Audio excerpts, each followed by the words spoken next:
Good evening students, study টাইমলৈ সকলোকে স্বাগতম জনাইছোঁ। আজি আমি আলোচনা কৰিম ক্লাছ 10 চেপ্টাৰ 7.2 10 নম্বৰ কুৱেশ্যনটো।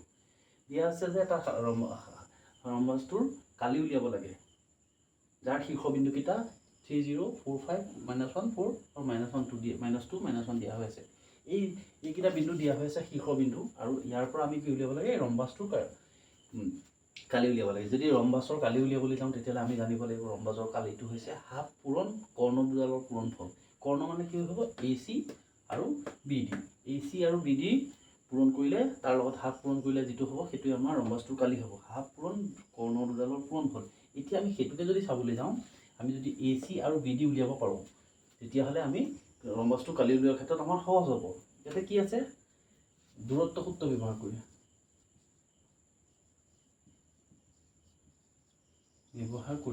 কি হ'ব? দূৰত্ব সূত্ৰ যদি আমি ব্যৱহাৰ কৰিব যাওঁ তাত কি পাম? AC is equal to root over x2 minus x1 whole square plus y2 minus y1 whole square। এইটো দূৰত্ব সূত্ৰ ব্যৱহাৰ কৰিবলৈ যাওঁতে AC ক্ষেত্ৰত আমি কি লিখিম? x2 minus 1 x1 মানে -3 whole square plus y2 4 minus 0 whole square।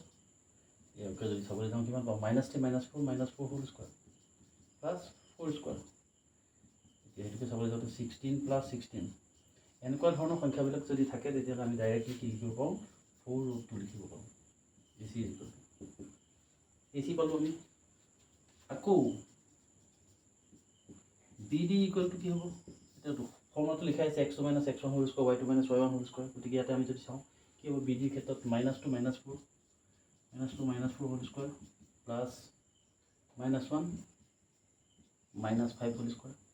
এতিয়া যদি চাবলৈ যাওঁ -2 -4 মানে -6 6 স্কোৱাৰ কৰিলে 36।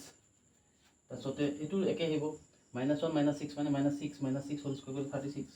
গতিকে কি হ'ল? 6√2 লিখিব পাৰোঁ আমি। ইয়াৰ BD মানটো পালোঁ। কি পালোঁ? BD equal to AC equal পালোঁ 4√2 আৰু BD ইকুৱেল টু পালোঁ 6√2।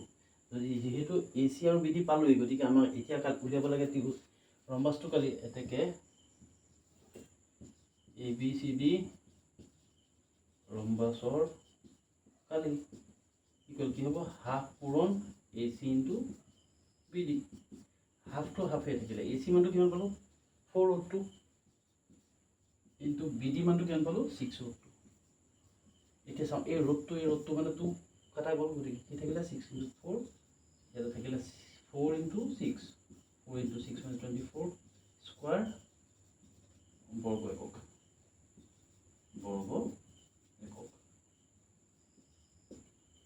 ABCD ৰম্বাছটোৰ কালি কি হ'ব? এতিয়া 24 বৰ্গ হ'ব। সেইটো আমাৰ উলিয়াবলগীয়া এনচাৰটো। গতিকে যিহেতু আমি দূৰত্ব সূত্ৰ ব্যৱহাৰ কৰি পেলাই AC আৰু BD পাই গ'লোঁ, গতিকে তাত আমি ভেলুটো বহাই দিয়াৰ পিছত আৰু আমাৰ বেলেগ কাম নাথাকে। ইয়াত উলিয়াবলগীয়া উত্তৰটো কিমান? 24 বৰ্গ হ'ব। এইটোৱে আমাৰ কৰিবলগীয়া অংক। ঠিক আছে, থেংক ইউ। ভাল লাগে যদি চেনেলটো ছাবস্ক্ৰাইব কৰিবা।